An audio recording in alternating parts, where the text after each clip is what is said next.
The market's clamor had the shape of coins. Voices struck the air in quick rhythms, bargaining, laughter, a boy's shout about stacked oranges. And inside that pattern, Sofía could place the tiny metallic ring of Don Manuel's palm hitting the table when he counted the prize. She had been counting things all her life: steps from the back door to the well, the rungs of the kitchen chair, the beats in her grandmother's cough. Counting gave her a map of the hacienda that her eyes had never needed. If this story finds you watching, stay with it until the end. If you like what you hear, subscribe, leave a like, and turn on notifications so more quiet stories like this can reach others. Share how patience changed your life in the comments. It matters to the people who tell these tales. The announcement came like a bell. Don Manuel had called the town into the plaza not for fiesta, but for business. His voice was broad, not unkind. Its authority rested on the years he had lived under the mesquite and the way his boots remembered the paths. He said the horse had been given back to him by a traveling herd. It had bolted a saddle off of a carro and thrown anyone who tried to hold it. The men who had brought the animals swore it had been cruelly treated, had fought them all night. They wanted no more trouble. Their offer was blunt. If someone could tame the horse within 30 days, the owner would pay. If not, the animal would be sold to the glue maker, or worse, shot. That last word clicked in the crowd like a stone in a dry jar. Sofía was counting the footsteps from the plaza to the corner of her house when her grandmother's hand found her braid. Maria's fingers smelled of coffee and soap and the little line of ointment she rubbed on her arthritic knuckles. "Chamaca," she said softly, that single word a warm hand on a shoulder. "We don't have 30 days, mi niña, the doctor said." Her voice thinned with the list of things that could not be bought with a lullaby: the operation, the hospital stay, a month's medicines. So the prize money that Don Manuel dangled, more coin than the little tin lata could hold, snapped into view as a possible path. The tin lata sat by the stove, dented and bright, its little lid clinking like a bell when Sofía fed it a coin.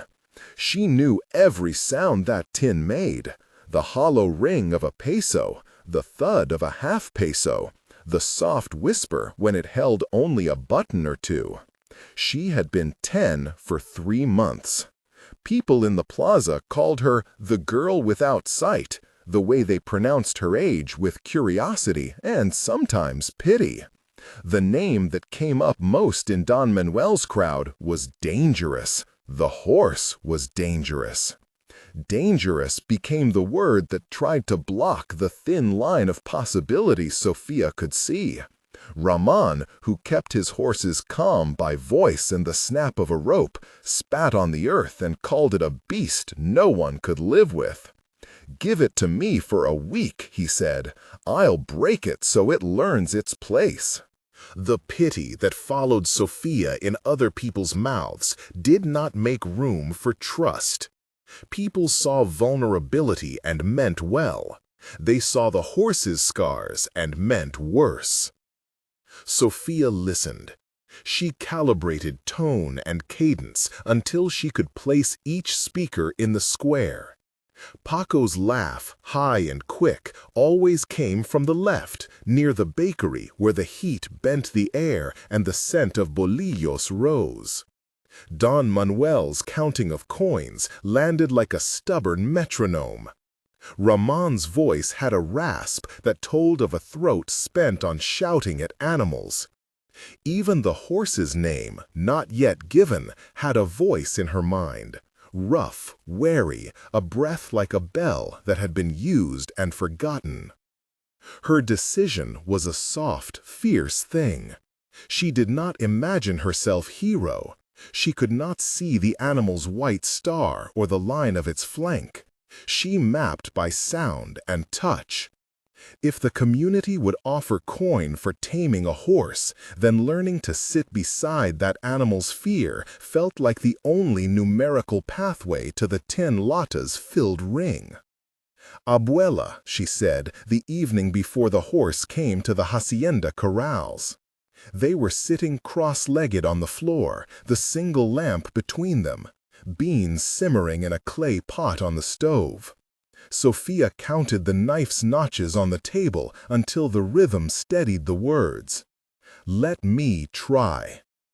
Maria's hesitation was a small landscape, worry folded with the practical ledger of survival.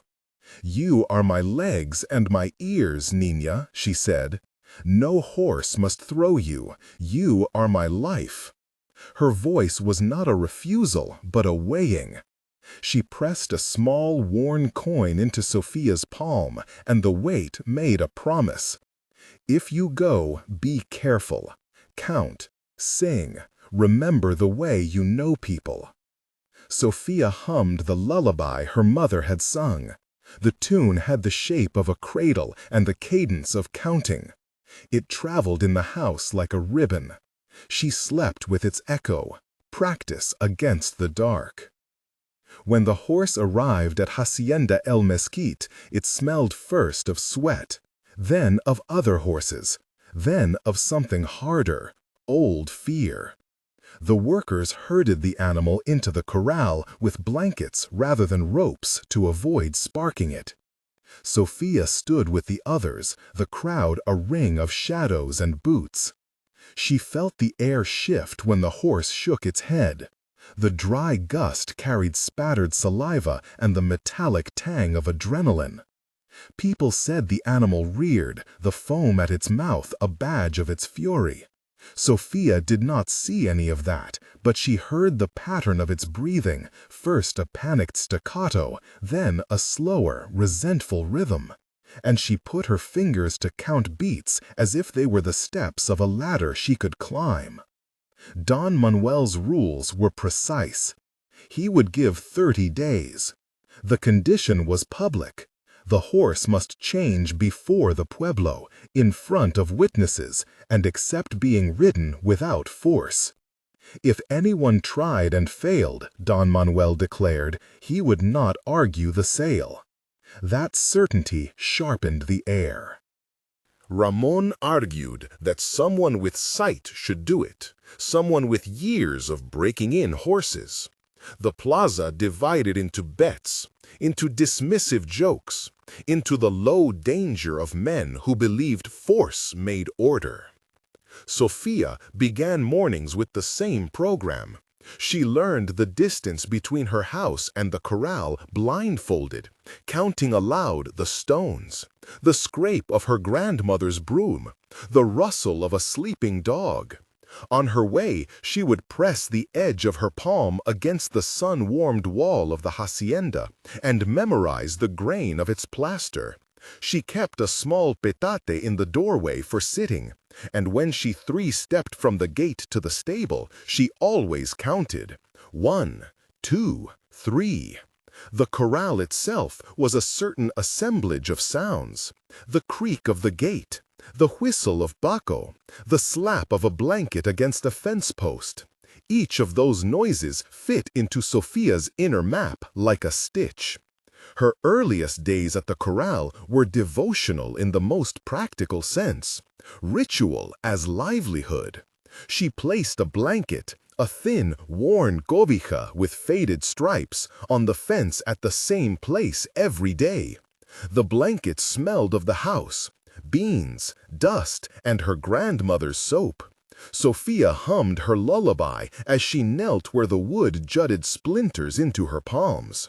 The first time she reached toward the animal, someone muttered that she was foolish. The horse whirred its head away and stamped, a sound Sofía interpreted as a low snarl of panic. She slid her fingers along the grain of the fence until her hand found a particular knot that became her landmark. She sang the same 2 lines of the lullaby over and over, letting the vibration of her throat be the tether between them. The repeated beat of the day had a pace. Arrival, blanket, song, listening. She marked small changes like a scientist. On the third day, the horse's breath pressed closer to the fence. She felt it as a warm, soft gust that made her hair sting at the nape. She counted the beats of that breath. 3 slow, 1 quick. 3 slow, 1 quick. When the beast exhaled, a sweet, leathery smell slipped between her fingers. She put her hand on the wood where the smell pooled and let her palm burn with it until she could imagine the scent as a hue. Ramon stood by with arms folded and the air of a man watching a sandcastle wash away. "It will take a rope, not a song," he said. But his voice had a crack. There were other doubts. Paco's jokes. The neighbor women bracing to scold if Sofía made a misstep. Don Manuel came sometimes and leaned his broad frame against the rail, counting the days on the rim of his hand as if they were livestock to be inspected. He watched Sofía with fingers near his mouth. Sometimes, when she sang, a softness crossed his expression he did not offer the crowd. Progress arrived in increments, small and stubborn.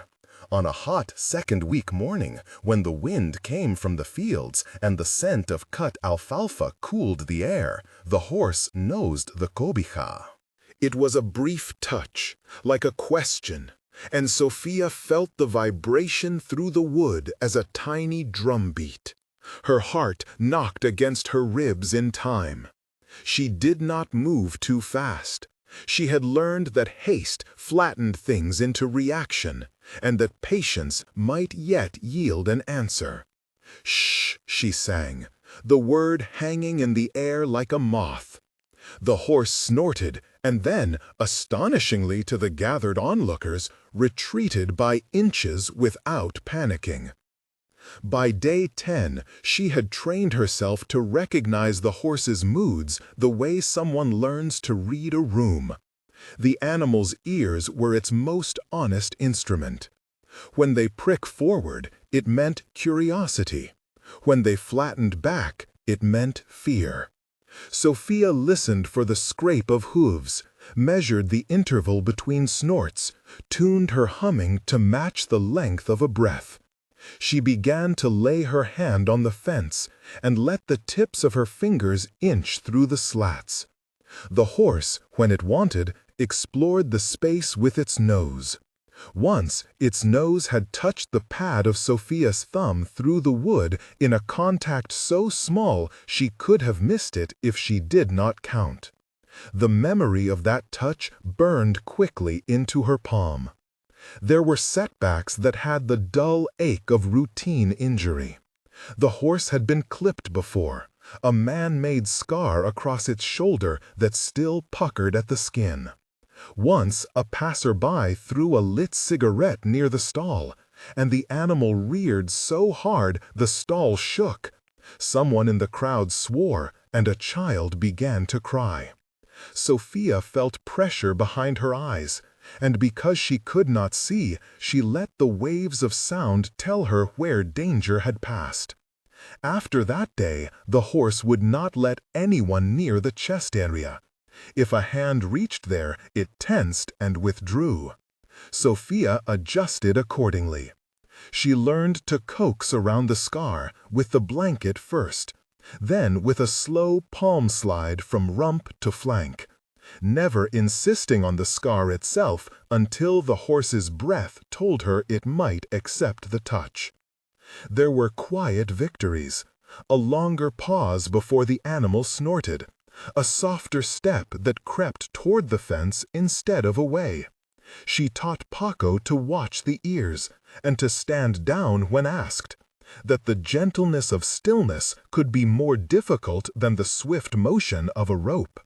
Ramon, who had once boasted he could teach a mule to pray, found himself asking questions instead of issuing orders.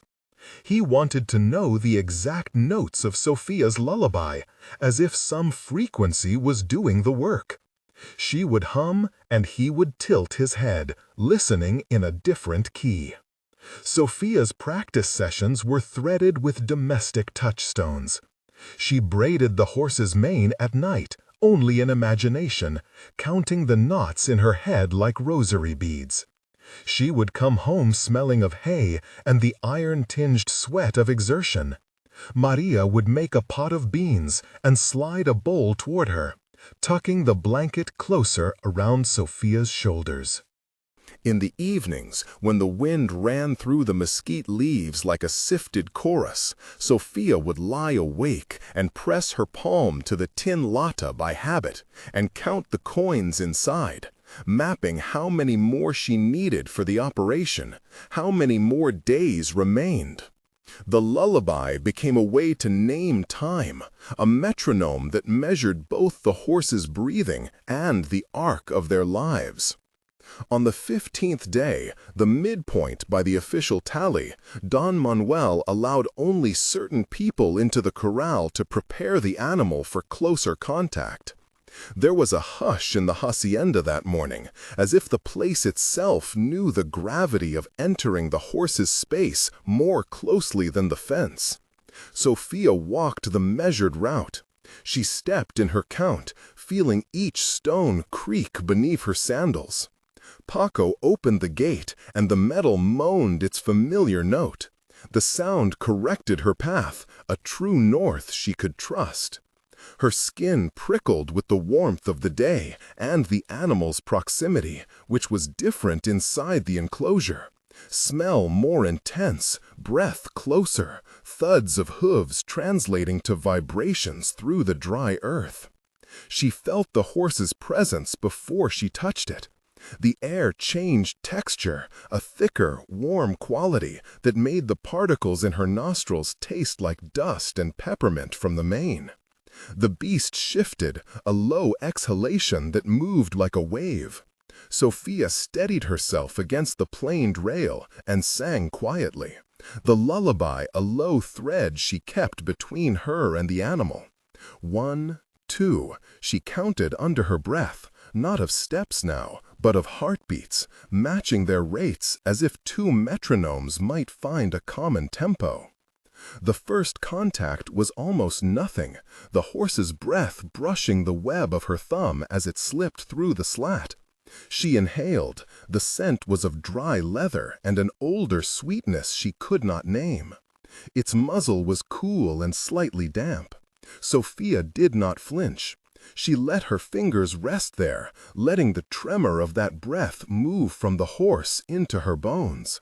The creature snuffled and then paused, long enough that when it moved, the crowd's collective breath seemed to leave the field. Don Manuel's wide shoulders stilled. Ramon's jaw, usually a stubborn angle, softened into something like wonder. She named that moment for herself, not aloud at first, but in the language of sensation. The press of the muzzle, the flutter of its nostrils, the shared slowing of two breaths. She had come to the corral as a supplicant of sorts, not to conquer, but to ask the animal's permission. The muzzle leaned firmer then, and a gentle graze traced the back of her fingers.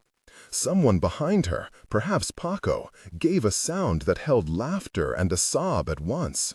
Sophia felt the weight of it all inside her chest like a stone placed on soft ground. She counted the beats of the animal's breathing and matched them with her humming until the rhythm felt welded. The horse's ears swiveled. There was the faint click of a fly, the distant call of a hawk. Sophia spoke softly, shaping syllables that had nothing to do with sight. She offered her palm as if it were a small island in a restless sea. The animal, by degrees, took to exploring that island with its nose and the pads of its lips. Where the scarred flank had once been off-limits, a cautious investigation now allowed the blanket to be placed without a flinch. Sophia worked the blanket over its withers, fingers on the rough fabric, noting the way the beast's spine flexed like a conversation. When her hand finally rested on the horse's neck, it did not lie there like a conqueror's claim. It lay there because she had been invited. The invitation was measured in small sounds, a shift of weight, a softening of the jaw, the relaxed dropping of an ear. She hummed the lullaby under her breath, each note a careful braid of tone and intention. The horse exhaled so slowly that the sound was more felt than heard. And Sofía, who had never seen a white star, had not known the pattern of light across a forehead, imagined it by touch instead, a small, smooth warmth where its hair thinned. There was a period after that contact when the entire corral felt suspended like a bowl balanced on a pin. The hollow of the hacienda where she had stored nightmares was replaced by the shallow exhalation that kept the place moving. Ramon walked around them, his face an open book of grudging admiration. "She does not command with reins," he said to Don Manuel. "She keeps still until the horse answers." Don Manuel only nodded. His mouth tightened, which here meant something like approval. That night, the town changed its stories a little. Where once they had said the horse would be sold or shot, they now spoke of a girl who had put her hand in and found something different. Yet story was not victory. There remained 10 days before the public demonstration Don Manuel would require. The horse's old habits resurfaced unpredictably. Sudden flares of panic when a stray dog barked, a flinch at the shadow of a thrown rope. Sofía learned that trust did not mean absence of fear, but the ability to keep going despite it. Sofía's own body kept tally too. The operation money was not yet in the tin lata's full ring, and Maria's cough had begun a new cadence that made Sofía's nights short. Still, the new intimacy between child and animal supplied a different kind of currency, an internal ledger of competence and care. She found herself thinking less of being pitied, but more of the careful tasks that made life habitable. Braiding straw, feeding the hens, letting the horse smell the rim of a half-full bowl to teach it the steadiness of offering. The lullaby, which had been private and small, took on the force of a litany. She hummed it at the well, while mending a tear in the blanket, under the hot sun, against the thin silver of moonlight. Each time, the melody seemed to press the world into a space where patience had authority. On day 20, a rain came up. It rapped on tin like a drummer testing a rhythm. The corral turned mud, and the air grew fragrant with wet earth.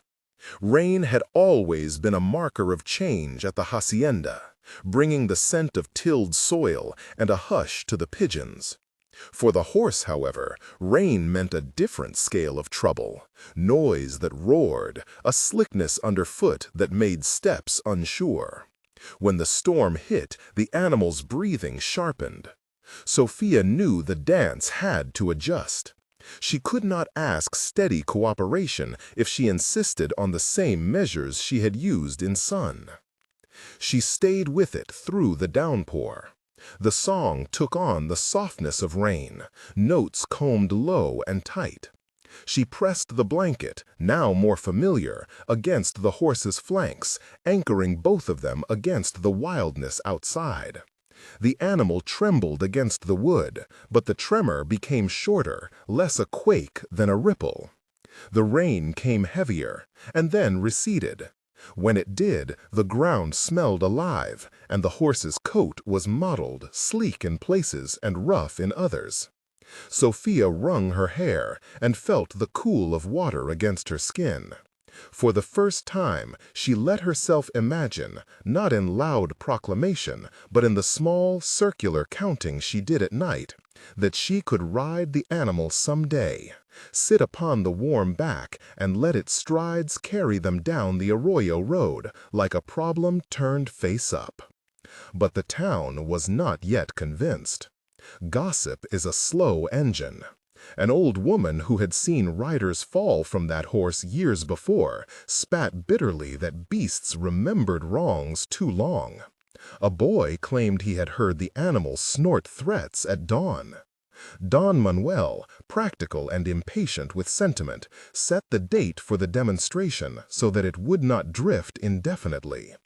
There would be witnesses, an appointed veterinarian from the city, the alcalde, and several local men who had a stake in how justice and livelihood were balanced in their trades. The last 10 days, Sofía felt the hourglass's teeth. She counted in a new way now, not just steps, but tasks. How many times she had to coax the animal into leading on the path. How many circles she would ask it to make before she tried to mount. How many times she would place the blanket and speak the lullaby until, perhaps, standing there would no longer feel like trespass, but like belonging.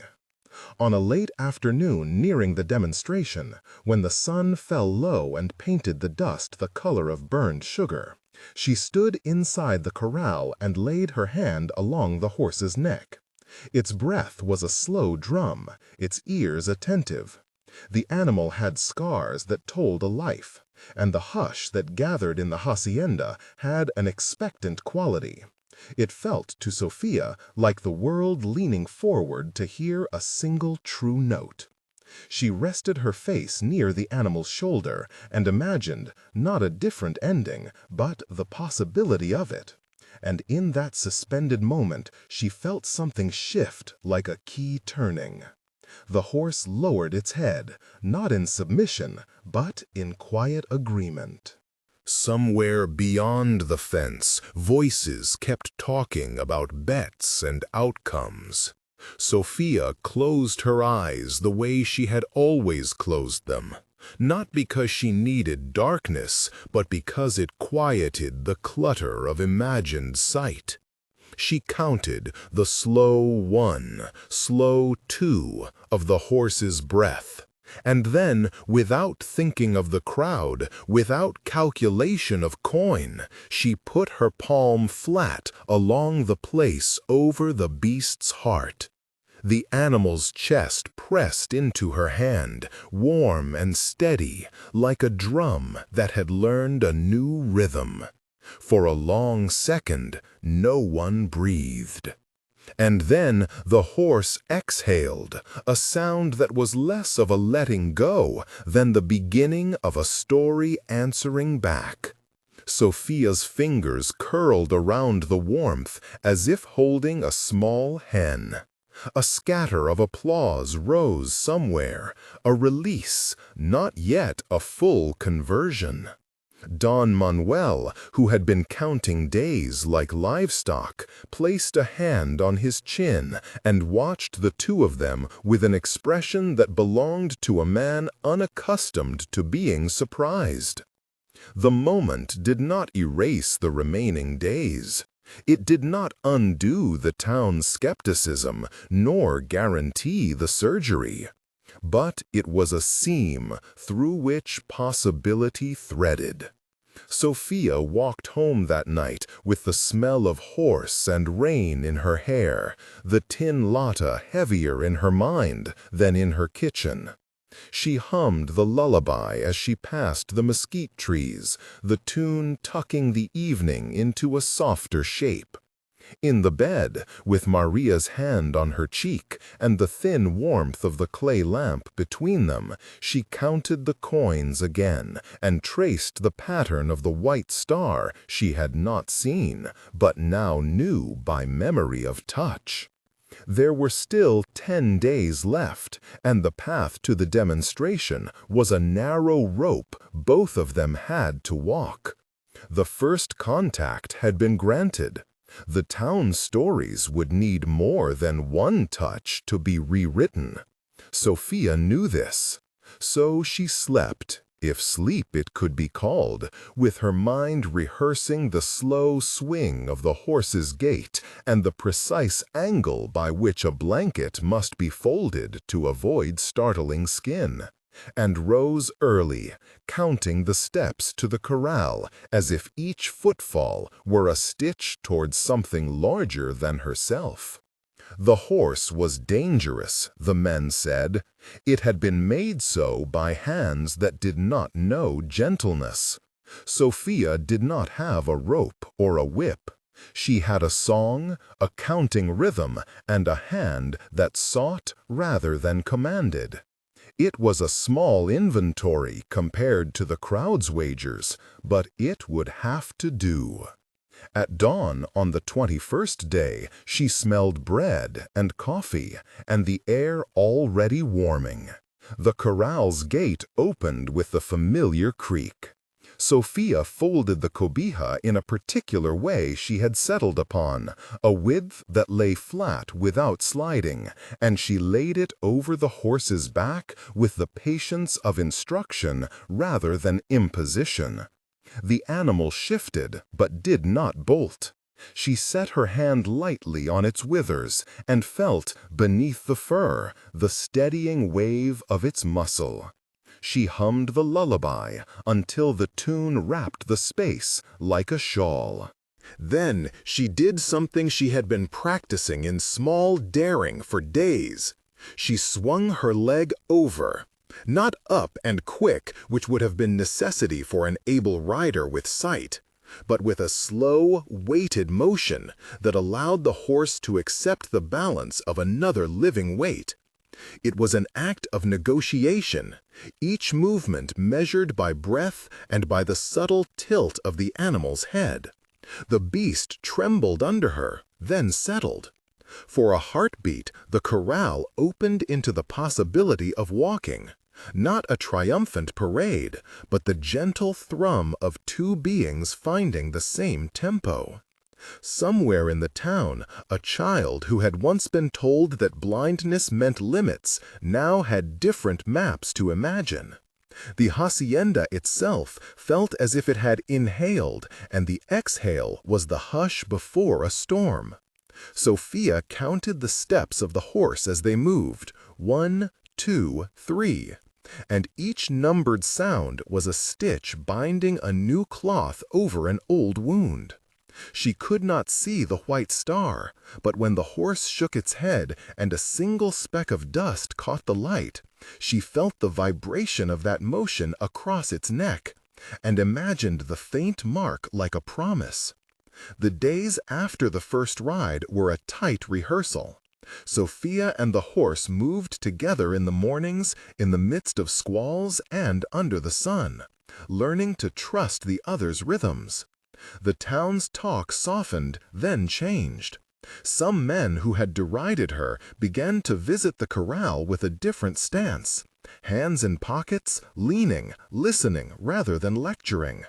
Ramon, who had imagined that a rope was the only language animals could respect, now watched from the rail with a quiet that had the shape of apology.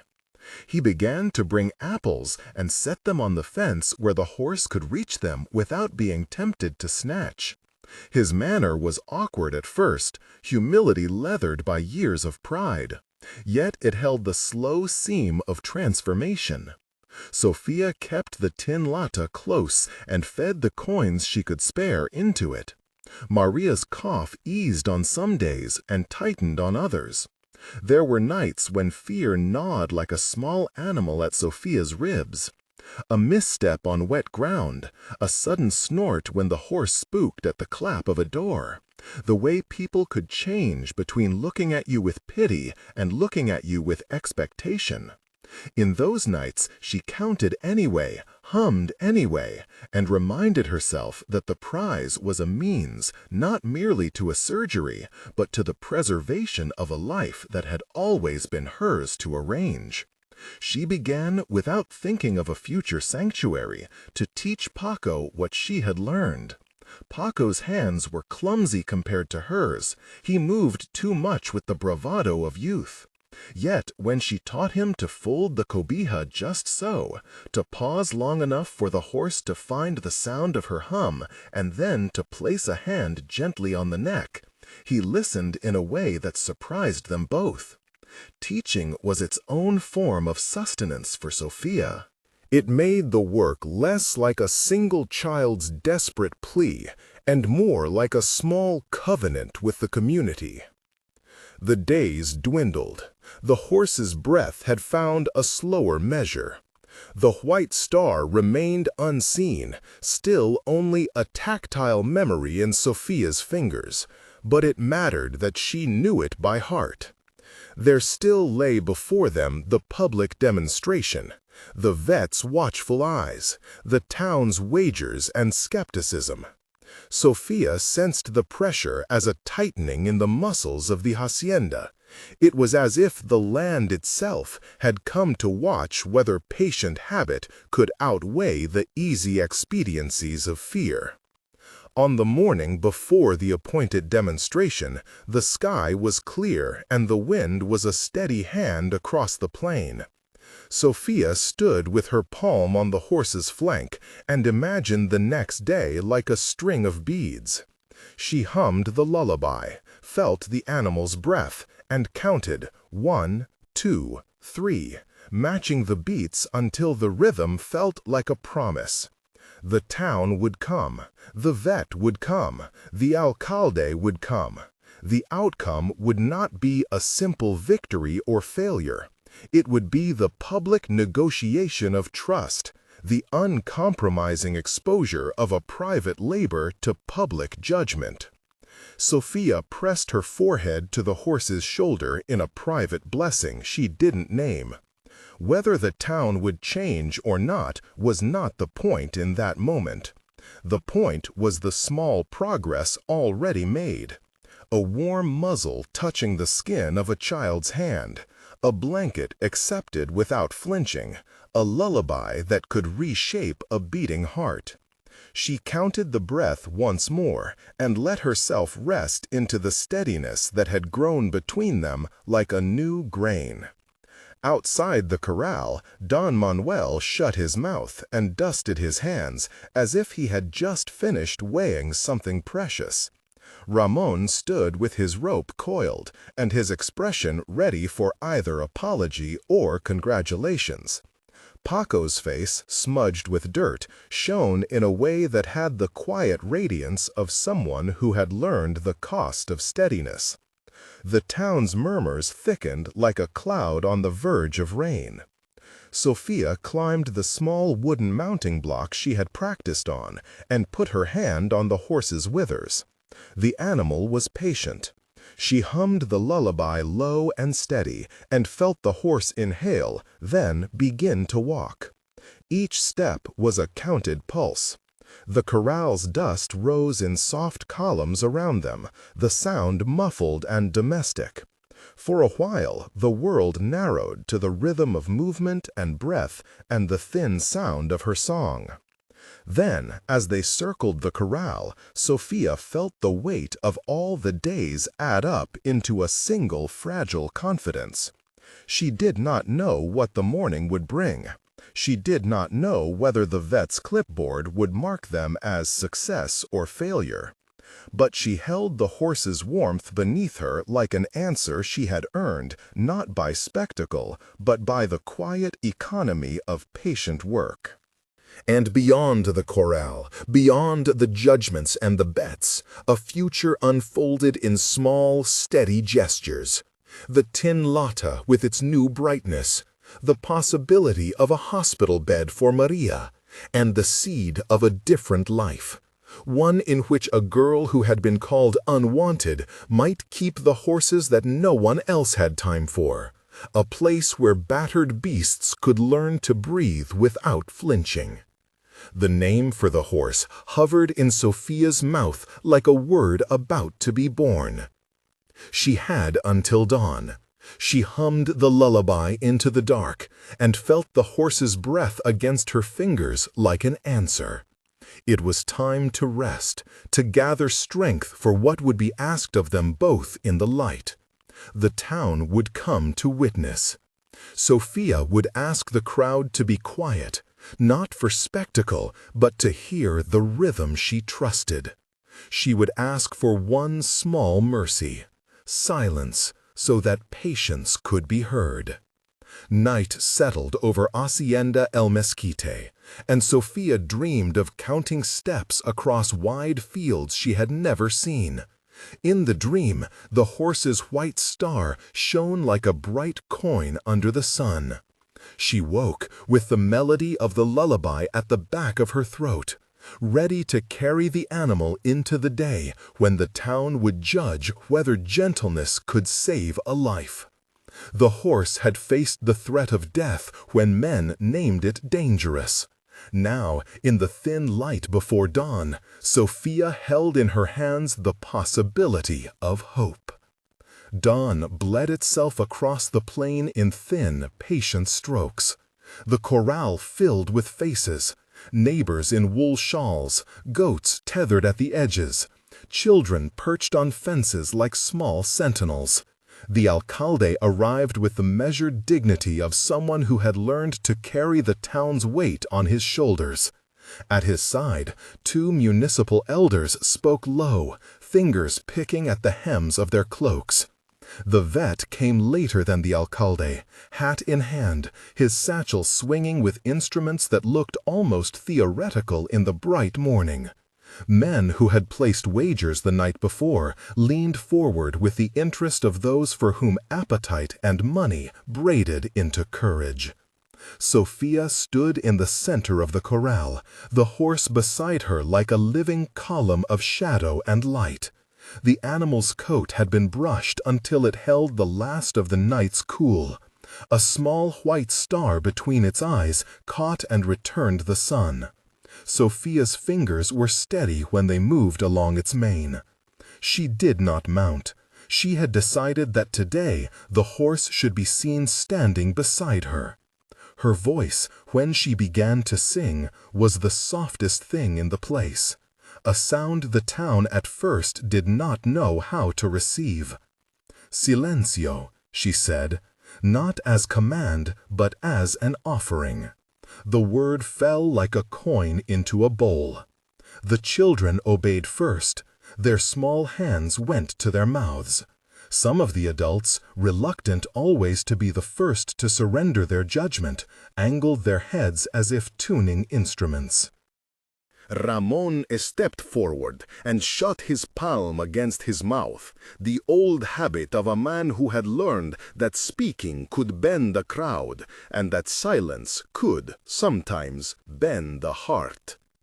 Sofía began the lullaby. The melody had none of music's arrogance. It had the economy of something that knows itself small and powerful at once. The first few notes were only breath. The horse's nostrils trembled. The vet, clipboard at his side, crossed the corral and kept his steps measured. He watched the horse's eyes the way a man watches a fire for smoke, small signs that reveal the true state. At the edge of the crowd, a man who had bet angrily last night spat on the dirt and called out, "It'll bolt. It's a beast, nothing more." His words were a stone. A woman, the same woman who had struck the animal's flank when fear had caught it in a sudden flare, stepped back as if the shame of her hand were weight she could feel on her knuckles. The lullaby threaded its way across the hush. Sofía's voice counted the horse's breaths as she once did with the child at the bedside, matching pulse to syllable until the rhythm was a promise they both kept. The town listened, and in that listening began something like recognition. Not a conversion, not yet, but the first admission that gentleness could be taught like a language. A boy, no more than 8, slipped past the throng and placed his hand, quivering with curiosity, against the muzzle. The horse lowered its head as if it had been waiting for such a petition. The child's small fingers shivered and then softened. There was a sound, half a laugh and half a sob, that rose from somewhere near the back. An old woman who had once been a midwife and who had a memory for beginnings. The sound spread like warmth. The vet had reached the horse now. He ran his hand along ribs, felt the steadiness of the flank, checked the eyes for the white that might betray a mind always on the brink. He flexed the animal's legs to test for spasms, listened with a practiced ear to breath and gut. He watched the way the horse blinked, slow, untroubled. He studied the set of his jaw. The clipboard remained forgotten against his hip. The world had narrowed for him to measurements that were more moral than medical. "How long?" he asked Sofía quietly, not wanting to break the fragile order of the morning. 2 months, she answered. 3 if you count the first time it didn't bolt. I did not push. I sang and I fed, and I let it look at the moon without flinching. It learned to stand. He nodded, the kind of nod that meant he was doing the hard work of unlearning what he had been taught about statistics and habit. "Dangerous," he said aloud to the crowd, "is a word for those who have never been taught a new name for fear." It was not the professional statement the betters had expected. It was softer. "Will you put it down?" shouted the gambler, whose name had been carried behind him for years like a brand. "You cannot let it go, walking the streets. It'll hurt someone. It'll startle. Who will answer then?" Silence answered the question better than a speech could. Don Manuel stepped forward. His hands were dark from work. He had no taste for speeches. "We don't run from the things that are afraid," he said, his voice plain and carrying. "We teach them to breathe." There was something in the simplicity that hardened the resolve of a few who had wavered. The alcalde lifted his chin. He was a man who disliked torn things, torn petitions, torn arguments, torn respect. He consulted the elders, who conferred in low murmurs as if weighing the town's conscience in the scales of habit. The old wagers rustled like leaves. The vet looked to the alcalde and said, "If you will allow me, I would take it for observation. Not for killing, not for spectacle. Let us see what gentleness can do with a day and a steady hand. If it shows danger tomorrow or the next, we will act, but on evidence, not on fear." A murmur went through the crowd, some relief, some disappointment. The gambler's face contorted. "You know how business goes," he cried. "You know what fear costs." Paco, who had been silent until then, put his small, dirt-smeared hand onto Ramon's sleeve. He looked at Sofía and at the horse as if he had stored both images in one small chamber of his breast and could no longer bear to keep them apart. "She's kept it alive," he said, his voice thin but unwavering. The alcalde's decision came with the weight of a man wanting both to be fair and to be prudent. The horse will remain at Hacienda El Mesquite under the care of Señora Sofía and observation of the vet. We will not be hasty. The town will provide watchmen in shifts. Those who wagered can decide to take back their coin or to suspend their bets. We will not kill on rumor. This was not a full exoneration, not a cheering crowd carrying a banner, but it was a breath held and released. Eyes that had been sharpened by suspicion softened tentatively, like soil after a drought meeting the first rain. The gambler cursed softly and walked off to mutter with his fellows, the edge of his profit trimmed but not wholly cut. Sofía felt something loosen in her chest, as if a cord that had been wound taut across days had slackened. She reached slowly and laid the palm of her hand against the horse's cheek. "You have a name," she whispered, half to herself.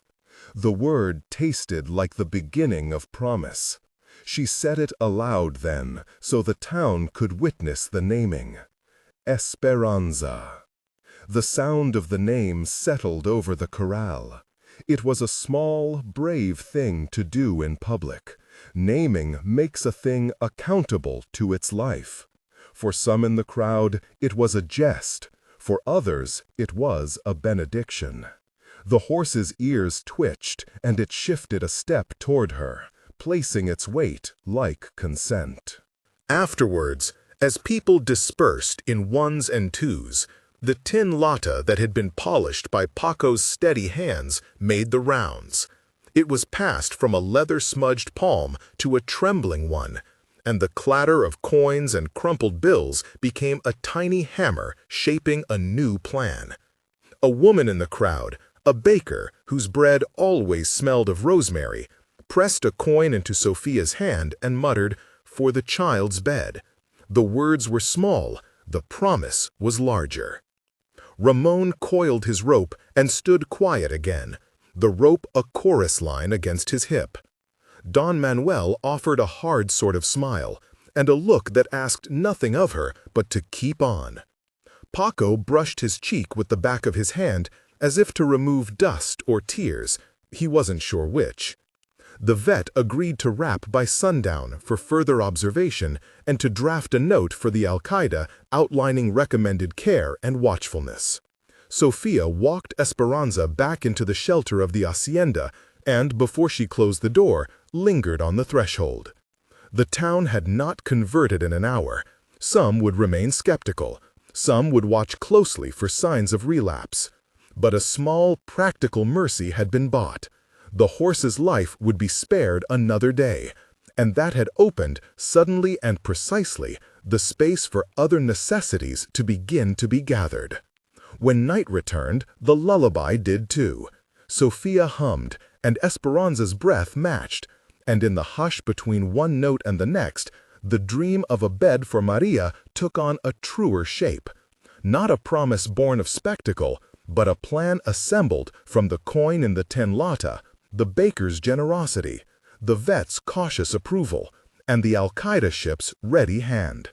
She thought of the future as a series of small steadies, the sound of a name, a coin dropped into a jar, a vet's signature on a scrap of paper, and allowed herself, for the first time since the horse had come to her gate, to imagine the sick-room light softened by a curtain, a child's face cupped in blankets, safe enough to sleep. Outside, the plain lay under stars that looked like unlit lanterns waiting to be kindled. Sofía tied a thin ribbon into Esperanza's mane, not for parade, but to remember the morning. The ribbon was blue, and when she pulled back to take the ribbon into her hands, she felt the weight of what had been achieved. Not triumph, but the rare, stubborn thing that follows patient work. Trust planted where once there had been only fear. She did not know yet how they would raise all that was needed. She only knew, with a clarity that carried both relief and new responsibility, that they would try. The town had seen that gentleness could alter a beast. Now it remained to see whether gentleness could alter a town's heart and a woman's fate. Sofía laid her head briefly on the horse's flank and hummed the lullaby until the notes blurred into sleep. Dawn would bring new tasks, notices to post, visits to make, conversations with those who could give more than a coin. For now, the horse breathed, and the ribbon sat like a small flag of peace. When she finally closed the stall, her fingers lingered on the latch as if to seal the morning into memory. She whispered to Esperanza as if pledging a covenant in private. "We will keep going." Outside, Ramon lit a lamp and tucked it into his window. Don Manuel sat at his table and folded a piece of paper with a plan in it. The vet's suggestions, the baker's name, a list of those who had promised to watch. Paco collapsed against the wall and let himself smile in a way that seemed to take him by surprise. The town had not been remade, but a seam had been sewn where it might be mended. The next day would ask more of them. Sofía slept with the lullaby in her veins and a small list of names on a scrap of paper at her bedside. Those who had shown kindness, those who had raised a hand in doubt, those who might yet be persuaded. In the thin seam between night and dawn, she dreamed of Maria's small face, no longer pale, fingers latched to a blanket. She dreamed in the lullaby's rhythm, counting breaths like beads. The name Esperanza, now spoken aloud in the corral and in the town's hearing, felt less like a wish and more like an agreement. To keep trying, to gather coin by coin, and to prove that a life once steadied could make room for another. When the sun came up again, it came across a plain that had already shifted. The demonstration had not been an end. It had been a beginning. And Sofía, who had spent the better part of a year teaching a horse to trust, rose with an unfamiliar steadiness, not entirely because of what she had done, but because others had seen it, and chosen in small ways to follow. The work ahead was large, as always, but she knew now, with the clarity of someone who had learned to stay, the next step was simply the next breath.